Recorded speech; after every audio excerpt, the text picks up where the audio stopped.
And good morning. Some of you, it's not morning. This is Blue and Green, obviously a tune that is quite well known by many people. Not for the least reason, which is it's on the biggest selling album of all time called Kind of Blue. I know it says Miles Davis at the top of the lead sheet here, but there's a lot of people who believe that Bill Evans actually wrote the tune. There's some dispute over that. It depends on which camp you're in, but I think it sounds a lot like something Bill Evans would actually write. So I think maybe they co-wrote it a little bit in the studio as all of the tunes were introduced. I am going to do a couple of things here before we get started. The first is I'm going to reward anyone who shows up at this masterclass with a coupon code. So the coupon code for the free version, and I'm just typing this right now, coupon code for the free version of my solo transcription is... And the coupon code is, what did I call it? See you Saturday. Which basically means, hey, you showed up on Saturday. Coupon code's called See You Saturday. So I posted that just now. I'm going to show you where to get the sheet music. And we're going to focus on a couple of versions. The first version is the one you see on your screen, which is the lead sheet, but then this is the transcription. So it's quite involved. There's a lot of soloing stuff going on in here. We're not going to get to all of it and discuss every single technique, but the transcription is there. It's typically like $25, but I'm going to give it to everyone who showed up here today. And the way that you find it is... Hopefully I can share my screen here. You're going to go to jazzmentl.com. And let me make sure that you can see this on your screen. I need to go here and then click that button. Right. So you're not seeing all of it because it's cut off a little bit. But anyway, it doesn't matter. Up here in the search box, just type blue and green. And then you're going to get this, click on it, and you're going to add this product. I'm not sure how much of you can see this, but you can add this to your cart. And then once it's in the cart, go view the cart. And then there's a coupon code area right here. It says have a coupon. Let me make sure you can see that on your screen. Yep, you can see it. Okay, so coupon code is See You Saturday. Let me make sure this works. Apply. And it should be free.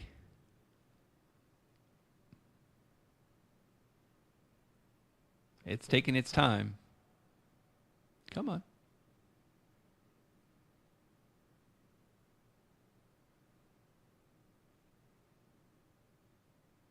There. Total 0. So the coupon code does work. There's also a link in the description below this live stream. So if you look in the description below, the link is there. And I think we can probably also post it in the chat area as well. That's probably the quickest way. Let me go there and put it right here. So there's the link, and the coupon code is just above it. Okay. And just so you know, that coupon code is only valid for the duration of today's presentation. So today's live stream ends at noon, which is basically in about 50 minutes. And at that time, the coupon code will stop working. And I think there's a bunch of reasons for that, but I think you can kind of guess at what they are. What I want to do before I dive in and start analyzing this, let me play a little bit of the actual transcription. So this is the transcription, if you take a look at it on your screen. And again, it goes through 1, 2, 3, 4 pages, 5 pages of transcription. And it was a lot of work to transcribe this, so You can kind of guess as to why we kind of charge money for that. But if you follow along, I'm going to play it from the Jazz Pianist group, and we can listen to it together. Let me make sure that I can cue that up properly. So here is, yeah. So I found the video. This was the first thing that I posted in the Jazz Pianist group when I joined. And it got a pretty good reaction. What I'm going to do is just play it because I used a backing track that I created on this as well. I think the backing track comes with the free download as well. So let's just go and listen to it together. And it's a little bit different than what I just played at the beginning here, but I think you'll get the idea of what the transcription sounds like, so you know whether you should go and get it or not.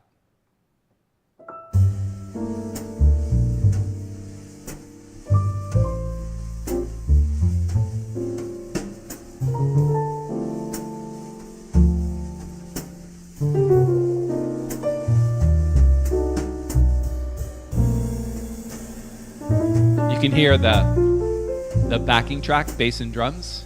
That's just me playing.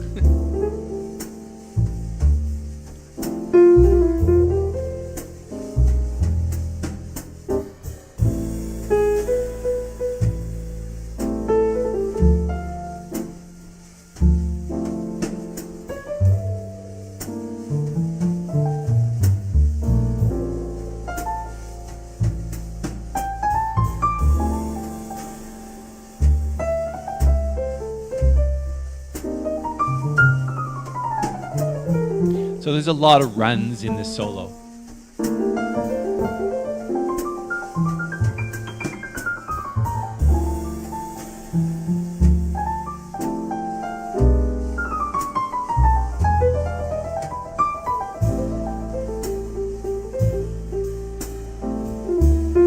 We're actually going to talk about some of these solo techniques today, so stick around.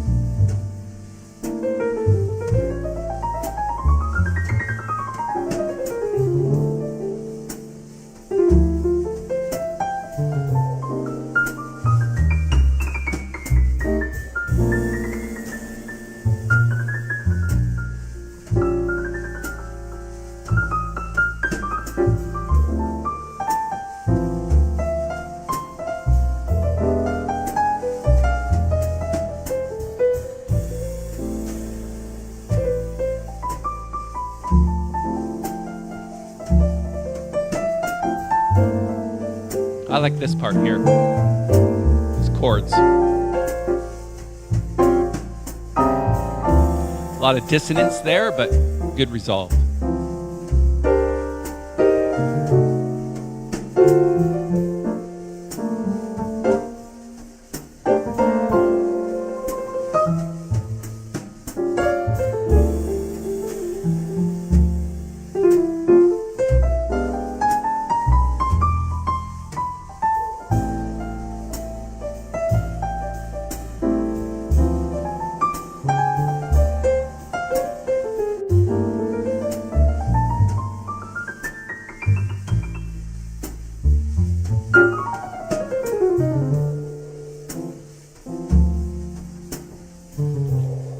And it basically ends there. Okay. Now, for those of you that are interested, which I think should be everyone, really. I mean, jazz, even though you already do a lot of the things that I do, I play a fair amount different than a lot of people. So it's a good idea to kind of get a cross-section of different players and copy or model yourself after that type of playing. So for example, when we go down in this transcription and we get a little bit down, you can see all of these runs that are written out. For example, here on the A7 chord, you can see that this switches from this chord, which is sort of a B flat sharp 11 chord, to this chord.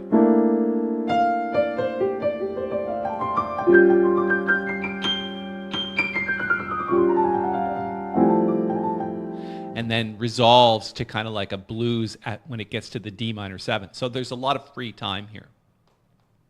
I'm going to go back to this version for just a few moments. Let me take these headphones off. And let's talk about some of the things that are unique about this tune. First of all, I think the most unique thing is that it never resolves. It just kind of floats, which is really the feel of the entire Kind of Blue album. I think they named it Kind of Blue because that's essentially what it is. All the music is very sultry. It's not forceful jazz. It's very free-flowing, non-resolving. There's a lot of tension here and there, but basically less notes. It's kind of like it came out of the bebop era, and Miles was kind of changing the style or the feel of things. And Kind of Blue sort of means there's blues in there, but not really. And there's blues in this tune too, and we'll talk about where that is. But the first thing is, as I mentioned, it's free-flowing and it doesn't really resolve. There's no point in this tune where you can say, oh, it's over, even when it gets to the end. For example, let's play it quickly.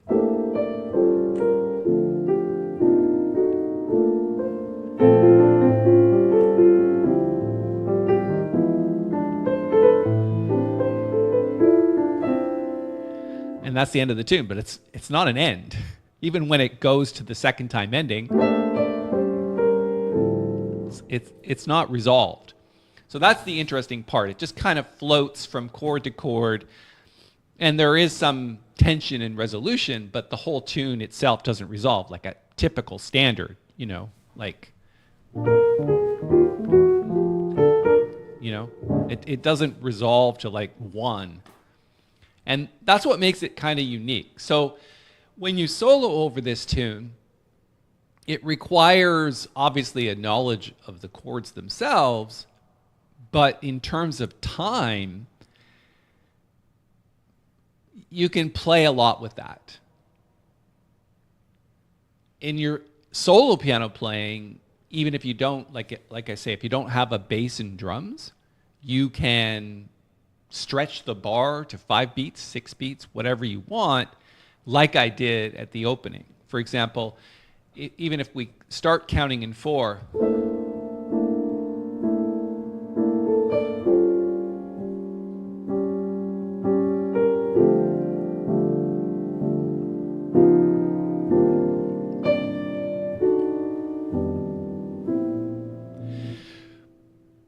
that's one way to play it. But then the better way is to keep that 4 in your head, but let the bar go rubato style.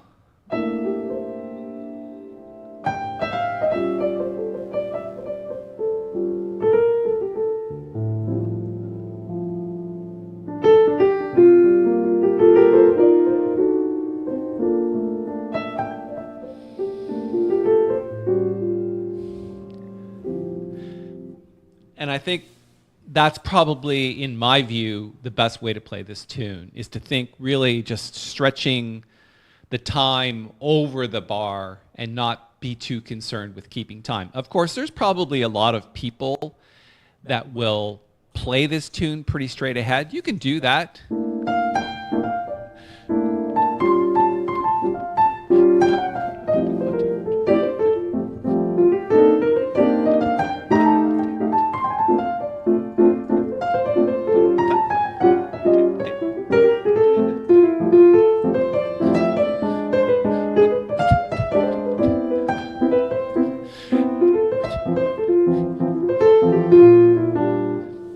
Again, it's one way to play it. I prefer, even if you have a band, to really stretch time even with the band. I mean, obviously they're going to have to keep time, but you can play like right over the beat. Let me just check in and see if there's any comments. A-Web says it's a great circular tune. Yeah, I mean, it's circular in the fact that it never really finishes. It just kind of goes round and round. So that's a good comment. And by the way, hi King Sax, hi Alan, hi Stephen, and a few other people. Ira, thank you for coming. Any questions that you have, please post them in the chat area, and I'll see if I can get to them. I will do my best. I'm going to now start talking about the actual chords themselves. I think the interesting thing is it's such a simple tune, but it sounds great. And I think the reason for that is the floatiness of it, like the circularness of it, as A. Webb pointed out just briefly. It's the chords themselves that kind of make it. Notice the first 3 bars, and let me actually write something on here. Let's see if I can grab a screenshot, full screen snip. And what happens if I try to put that up on the screen? Can I do it? Manuscript? I think so. And then if I write here, it should be showing up on your screen. Does it? Yes, it does. Okay, perfect. So let's look here. And we're going to go bar by bar. But notice right off the bat, from here to here is duplicated from here to here. So these are the same exact chords. B flat major 7, sharp 11 to A7. And notice like the chord changes a little bit, and that's just because of the melody note, but the chords are the same. So I think that's what's really interesting about this tune, and which makes it super easy, is that you've got a lot of duplication that you can work with. All right, let's go from chord number 1, and that's B flat major 7, sharp 11. So if this is your melody note, which is the E, that's where B flat major 7, sharp 11 comes from. So this is the sharp 11. So if you think you're counting up in thirds using the scale, and it's just tertian harmony, and then if you put a 13th on top, you can do that. So when I play the tune, I'm basically trying to find a chord that matches where the melody comes in, and I'm doing kind of a Bill Evans style by putting a triad, a root position triad at the top. In this case, A minor. And then I'm following the scale, a root position triad on G minor, and then a root position triad on F. And your sharp 9 is right here, C natural. So, one more time. And it sounds very different if you play that lightly. Like, check this out. That sounds different than this. Very different, even though it's the same chord.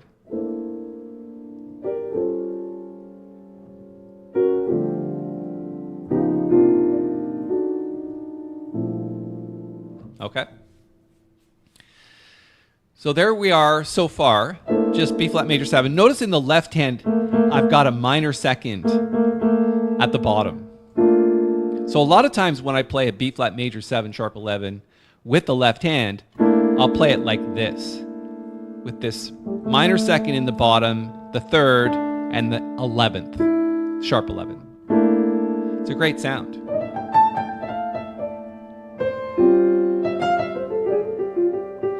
And then we're on to the A7 sharp 9 chord, which is basically also an E flat 7, 9, 13 chord. It's like a tritone substitution.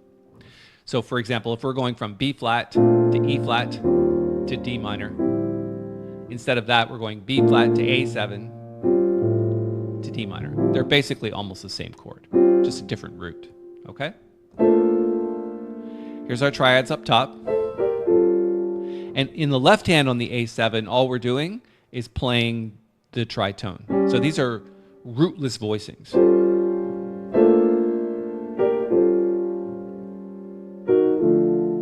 And then when we get to the D minor, there's a lot of things you can do here. But essentially, I like to find voicings that kind of work. So let's do it one more time. And then what I did was, I anticipated this chord. So this is in fourths. It's voiced in like a chordal voicing. Force, force, force, and then a third on top. That's a typical modern voicing. And by the way, this is a typical modern tune. But to get there, I got there by a half step because you've got a B flat in the melody. And I'm talking about, of course, this note here.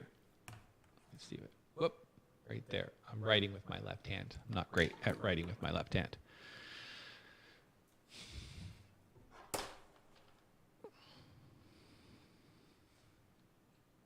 Just erase that. So anticipate this chord by a half step above. So again, force. The melody note is B flat.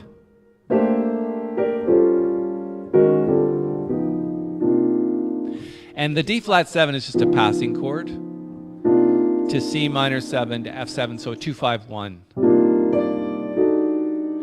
Now, I played this chord, and I think that's what makes the whole line. If we play the line again, let's go.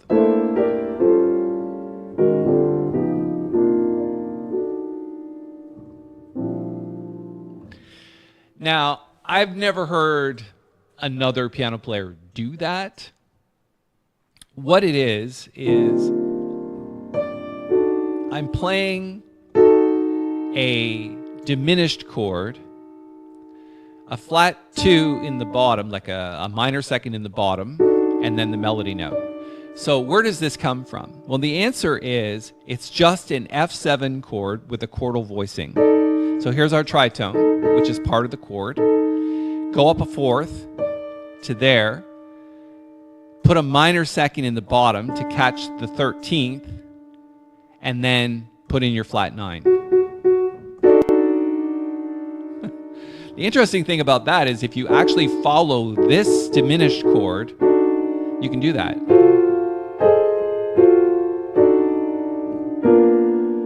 Right? You're just taking the same diminished chord and just playing inversions of it. You're just following the pattern, which is this. Right? One more time. It's a quarter of what, there's our tritone. Put the 13th in the bottom to have your minor second. Put your flat 9 on there and put your melody note in. So that works. Listen to it.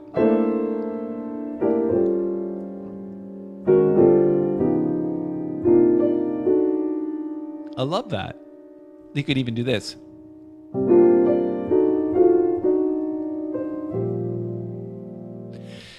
Now, sharp 11s make chords float. So when you get to the B flat major 7, you can see that there's, and we're on the second line now, you can see that there's an E natural in the melody, which makes it a sharp 11 chord. And those sharp 11s make the chord really float. Doesn't give it a tonal center, takes it away.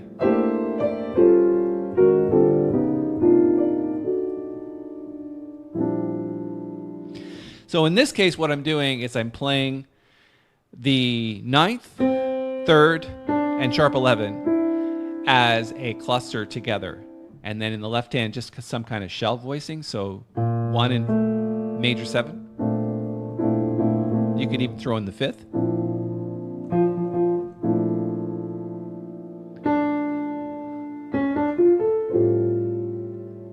Okay. So what I do with this line here, and we're almost done the tune because it gets easier from here, you've got this melody. We've talked about this before for using sort of like drop 2 voicings. I'm not going to go into detail. If you want to know more about drop 2 voicings, check out last week's live stream tutorial where I talked a lot about this. So we can choose any of the drop 2 voicings we want, but I like ones that start off dissonant and then resolve a little bit as you move through it. Right? Start off dissonant. Keep it going maybe a little bit.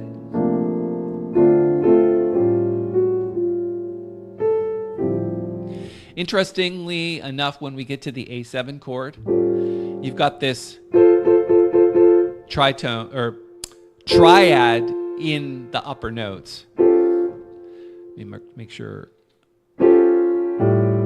Right, just a shell voicing in the left hand, but this voicing in the right. So you've got your major triad, but you've also got the third, and the seventh is covered by the left hand.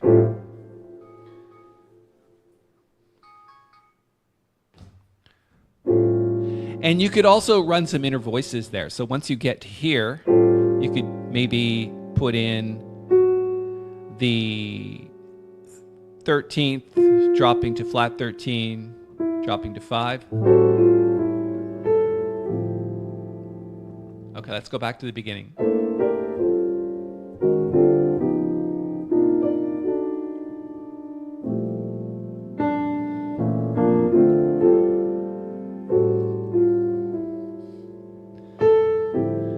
And then when we get to the D minor 6th chord, yeah, I don't know.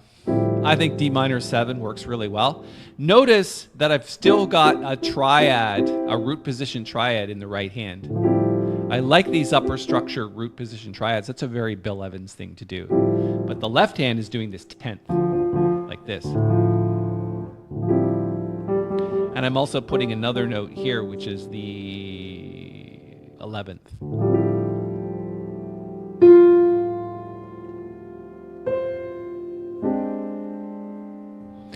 Now the E7 sharp 11 chord, this is a voicing I like to use a lot.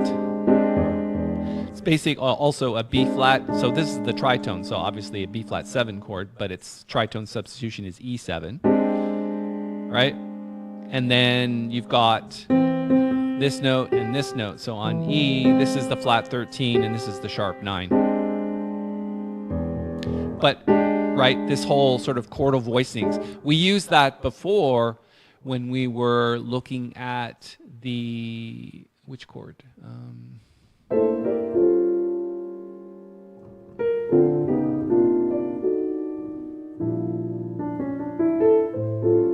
Yeah, when we did the A7 flat 13 chord, same idea.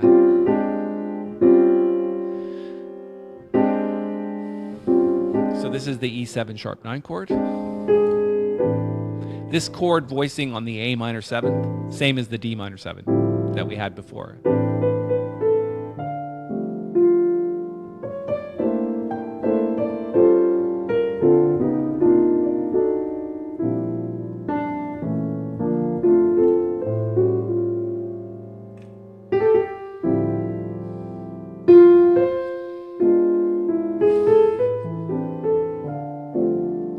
And on it goes.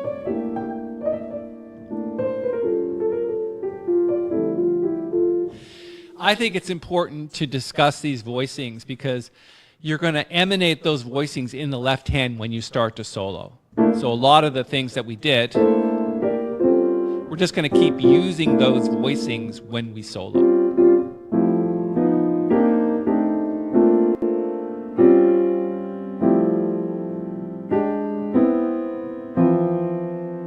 Okay?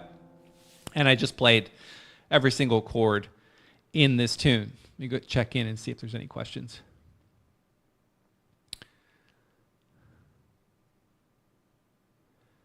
So a couple of comments. Thank you. Root position triads, great way to think. It's not my way to think, Bill Evans' way to think, but I just adopted it. At some point, Alan says, would you comment on playing 6th chords instead of B flat major 7th chords? It seems to add a great deal. Well, typically, if I'm using 6th chords in some type of like 6th diminished scale, for example, C major 7, or sorry, C major 6, so a major 6th diminished scale, right? If you went up the scale, every other note is a diminished chord. I think 6th chords are great in that context. In the context of major 7th chords, I think what you're doing is you're not playing 6th chords, you're adding 13ths. So for example, I think the most important thing of a B flat major 7th chord is this 7th chord, 7th note, because it creates this sort of minor second or major 7 with the melody. And then if you add the sharp 11, it gets even more rich. And that's all I'm doing. I'm really just taking this chord, and then if I'm adding a 6th, this note, then it just kind of changes the whole thing to a B flat major 7 sharp 11 with a 13th. So I don't actually think about the difference between 6th and 7th. The only thing that I concern myself with is if the melody note is the 6th, then it sometimes is difficult to use the major 7. But mostly when it's if the melody is the root, which is B flat, it becomes very difficult to use a major 7. Listen to this. Because it creates a flat 9 with the 7th. So in that case, you have to change the chord to a 6th. Right? Because if you did this, you just get this flat 9 with the 7th of the chord, and that's the opportunity to switch to a 6th. So those are the different scenarios where I'm thinking major 6th versus major 7th. I prefer the major 7th, but if the melody note is the root and sometimes the 6th, it clashes with the 7th, okay? And that's an important consideration. I think the two are very interchangeable in a soloing context. Major 7, major 6, doesn't matter. Use either one of them. The voicing, however, that you use for major 7th is going to be a lot nicer because it contains, like I said, this minor second.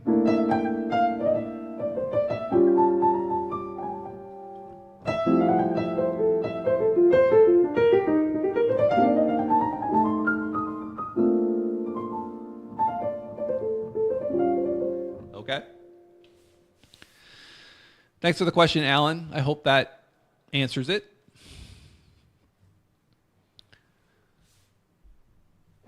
All right, let's get into the soloing stuff because I think it's a fairly easy tune to solo over, so I'm going to just share with you some simple concepts that you can use to tackle this particular tune.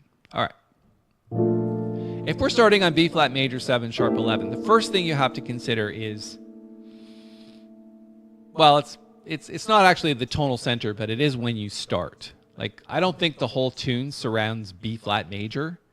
I think it really is more D minor than anything, but it's starting kind of like in the middle of the scale. But the scale itself for B flat major 7 would be this. So you've got the E natural instead of the E flat. So you wouldn't play this scale because the E flat just sounds wrong. And then you could add a passing note, use like an F sharp to make it a bebop scale. So this is like a major 7 sharp 11 bebop scale. So that's the first thing I'm thinking about is like, what is the scale that you would use over each of these chords? Let's just play a little bit over that.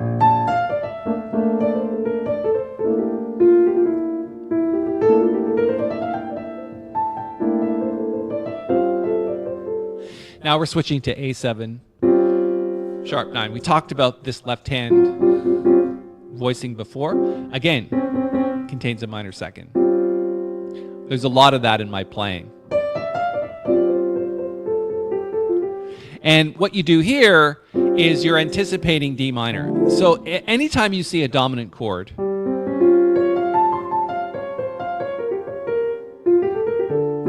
it's going to resolve. In this case, it's kind of resolving to minor, sort of. It's floating through there, but you get the idea. What I do is I borrow the scale typically from the resolved chord. So on this, we're going to play a D flat. So it's really the same scale as we had before, just starting on a different note. And you could use passing notes in there as well. I think the F sharp works well. Okay. So far, what we've done is B flat major 7 scale. The A7 borrows the scale from D minor, and then same scale on D minor. And then when you get to C minor, it changes a little bit because now we have an E flat in play. So the C minor scale would be this.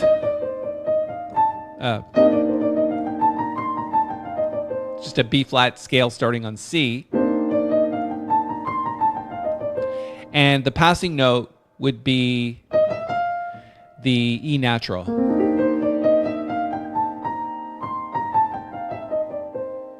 Listen to that.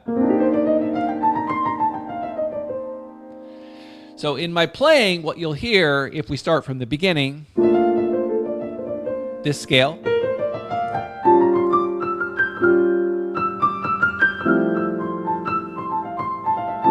Switching to the B flat scale, or the C minor scale, same.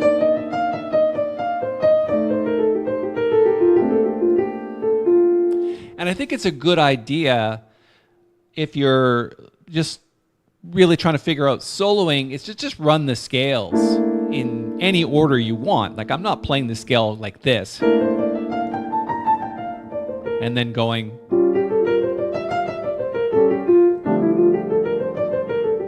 I'm just kind of running the scale and stopping at certain notes.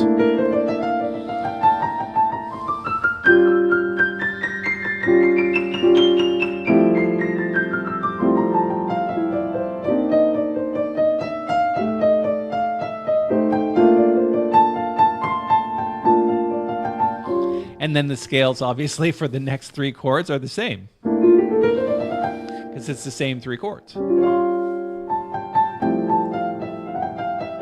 Now we got a bit different with the E7 sharp 9.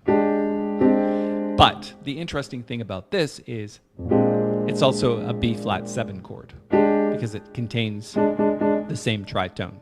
So this is the 3rd of B flat 7, and this is the flat 7, and this is the 7th of E7 and the 3rd. So it's the same chord. And I'm playing it in fourths, maybe adding an extra note here. So what scale do we do over that? Well, B flat 7 resolves typically, in most cases, to an F chord, but E7 resolves to A minor. So we had this before, where A7 resolved to D minor. In this case, E7 is resolving to A minor. So borrow the A minor scale. So now we've lost all accidentals, and we're basically in the key of C. And even though there's a G sharp, which is part of the E7 chord, we're not even playing it in the soloing, in the scale.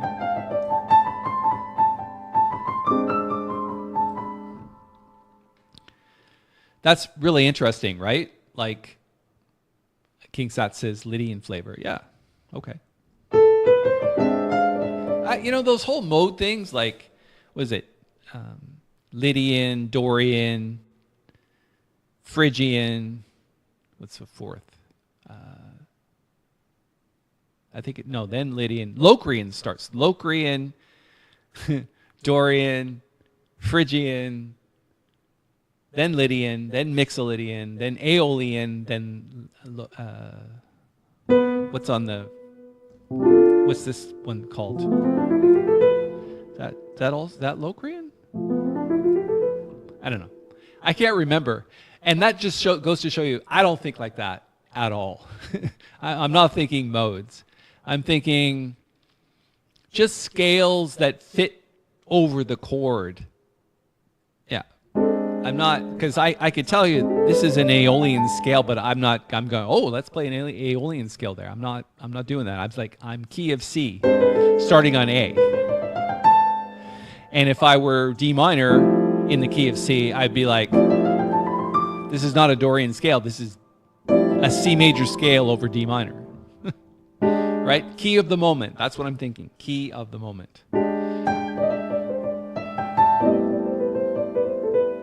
So I'm borrowing the A minor scale, playing it over E7, and I might hit the G sharp as passing notes or using like enclosures.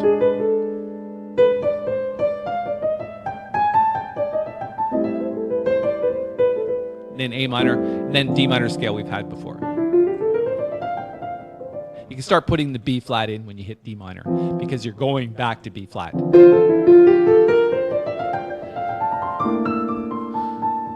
Okay, so that's the scales that I would use. The other thing that I think is really interesting about this tune is, look at the title. It says blue in green. You can almost say blues in green. And I think the green is, yes, it's blues, but let's put a little greenness into it. Let's make it float a little bit more, the color green. I'm not exactly sure why they call it this, but that's kind of my feeling. But the first word is blue, which means blues. So if we're starting off here and we're floating on these scales,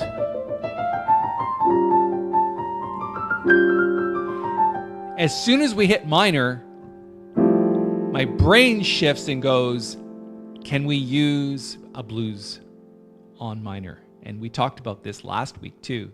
Blues is very handy when it comes to minor chords, because if you look at a blues scale on D minor, so if this is D minor, this is the blues scale. So the only thing different about that scale, it's basically, this is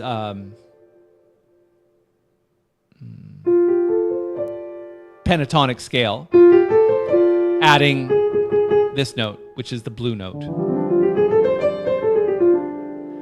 And so really it's just D minor, like pentatonic scale, and then you're adding one note. But it fits because in the key of the moment, we're in D minor, and blues just kind of gives it that added bluesy sound that you're looking for. So again, the blues scale is this. Let me play it one more time. 1, 2, 3, 4, 5, 6. 6 notes. Back to the root. So when you hit minor chords, and you can do this coming up when we hit A minor as well. This is the A minor blues scale. And you can incorporate both of those into your playing along with the scales that we've talked about.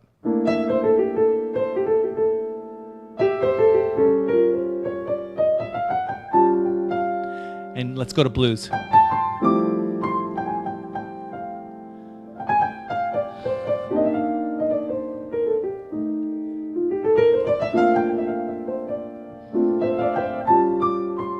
Let's go back to blues.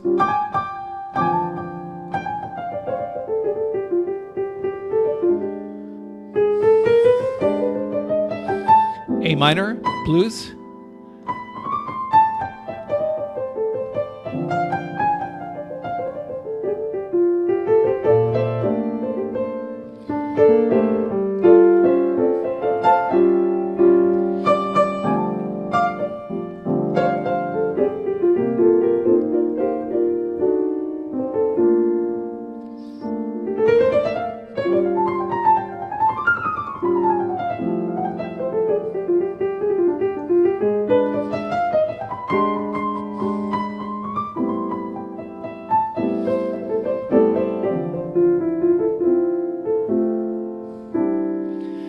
Before we move on, we only have like 10 minutes left approximately. I want to let you know that if you scroll up a little bit in the chat area, you'll see that we're giving away the transcription of my solo over this tune, which is a complete like transcription.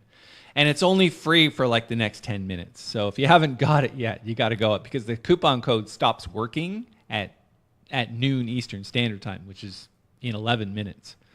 So I just wanted to point that out, because this is pretty popular sheet music, and the fact that we're giving it away, and we're going to kind of do this for a little while to build up our audience on Saturdays, and I can see already that there's a few of you that are coming back every Saturday. I so appreciate that. I can't tell you how much I like repeat customers.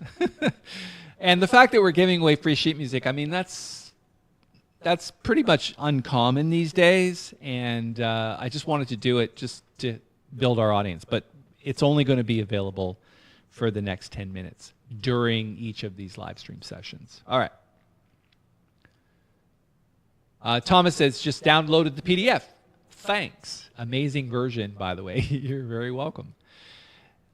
King Sack says, encloser is called cambiata in traditional terminology, meaning a change of direction, then turning back again. Oh, enclosure. Yes, thank you. S-U-E-R, or S-U-R-E, I think, is how you spell enclosure, which is why I said encloser. Essentially, what he's saying is that we're looking at destination notes. So if this is our destination note there of any sort of scale, or we're enclosing it by some type of motion. It's like this, or like this, or,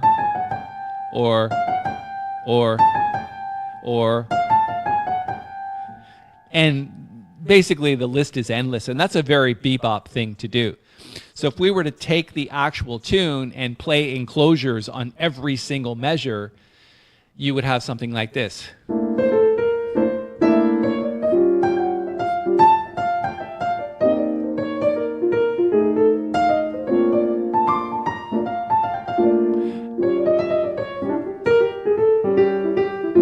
Right? So we're basically overdoing enclosures.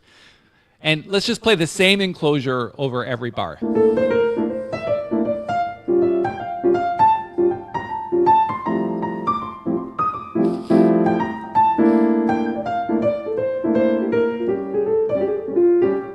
Okay? So that's enclosures. I mean, you're basically looking at a destination note and enclosing it with over, under, or under, over, or some type of, little riff that gets to that note. Now, there's some obvious ones that are pretty common, and there's some that are not. And you can choose which ones you want to use, but that's a language, that's the language of bebop that I think is super important. Not necessarily so much in a tune like this, even though I do use them a lot, because it's a very floaty modern tune. It doesn't follow a specific sort of chord pattern that is traditional in any way, which is where you would use enclosures a little more, but they are useful.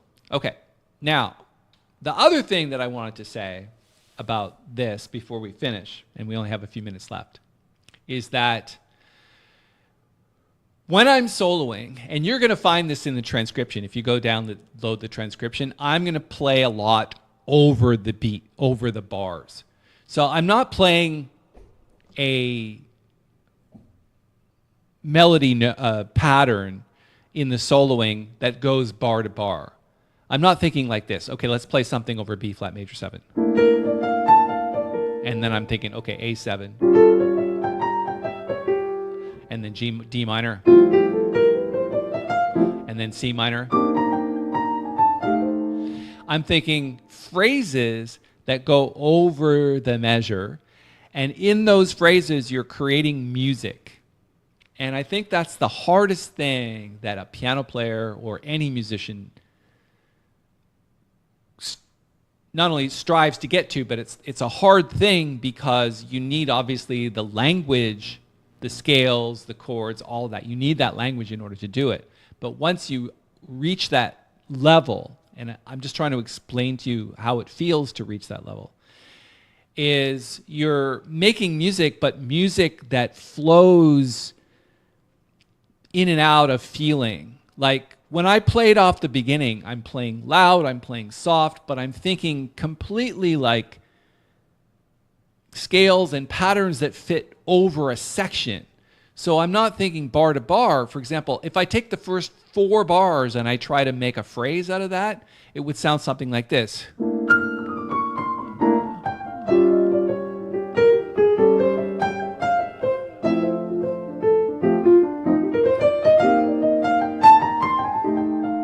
Next phrase.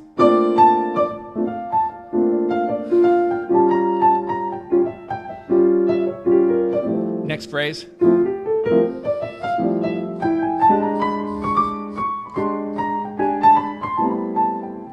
Next phrase. Start at the last beat, last chord, and keep it going through the first bar. So I started a phrase on the last bar, which is the 10th bar of the tune on the D minor 7. I started a phrase there and carried it over to the beginning of the tune. Let me do that one more time. We're on D minor 7. Look here on the last bar. I don't know if you can see my mouse. I hope you can. Maybe you can. Yeah, here. You should be able to see my mouse, I think. I'm not sure. Maybe you can't. Anyway, last bar. Start a phrase there.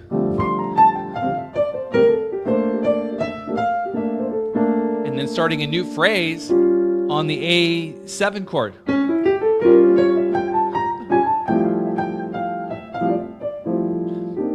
Start a phrase here.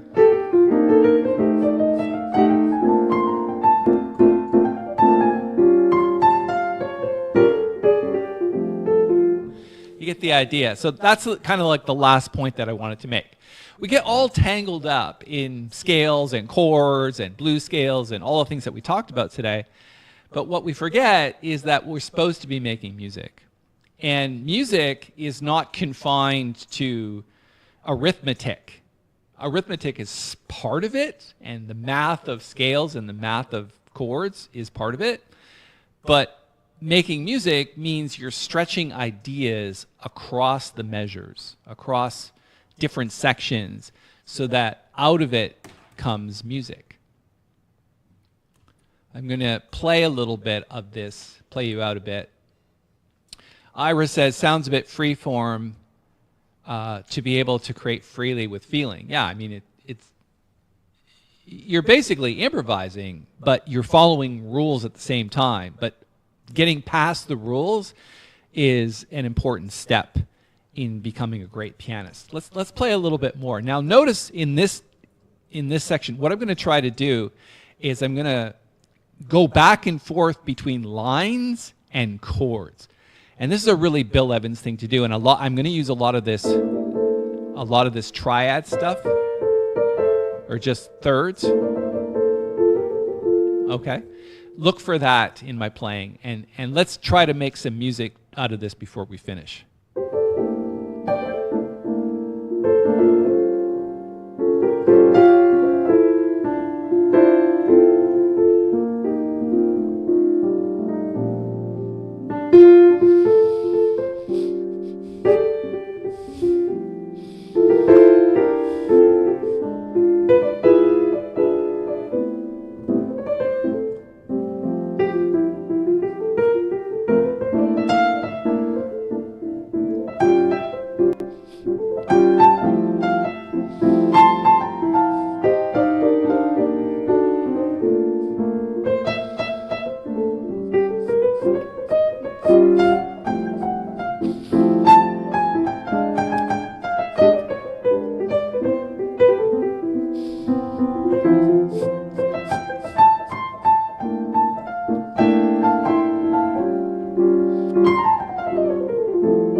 So you notice soft parts, loud parts, mixing in of different sort of like chords together, little clusters, things like that, along with bebop lines.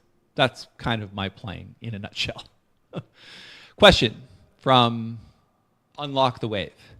When you say enclosures, is this your wording or terminology, or is this the standard educational nomenclature? I love that. It's not mine, but I've heard it before. I've heard other tutorials on YouTube, people talk about enclosures. I didn't always call it that. I called it passing notes at one time. So this note is a passing note. That's a passing note to get to this destination note. So is this. 1, 2, 3, 4. So there's 4 passing notes. But enclosure makes a little more sense because you're enclosing this note with these notes. So it's kind of like in the middle. Or you get the idea. So I think enclosure really works. I don't think it's the standard sort of nomenclature, as you call it, or educational nomenclature, but I've heard it used before, and I think it's a good way to explain it. Passing notes is also a good way. I know that I used to have a music teacher called Art Roberts when I was in Montreal, and he had something called Stitt's Bits. And they were basically little phrases by Sonny Stitt, and it contained a lot of enclosures. And in that entire time that I spent with Art Roberts in Montreal, he never used the word enclosure. So I don't know if it's been adopted recently, but I think it's a good way to describe it. I hope that answers your question, Unlock the Wave. Okay, that's all with the time we have for today. Thank you so much. If you haven't downloaded the sheet music, please go and use the coupon code now. The coupon code is CU Saturday. SEEU, not the word U, but just the letter U, Saturday. See You Saturday is the coupon code to get your free sheet music. It's going to last for like another minute, and then it's not going to be available anymore. I will see you all next Saturday, same time, same place. I hope you got a lot out of this. Please keep the questions coming. Like the video, subscribe to the channel, and put your comments in the comment area below.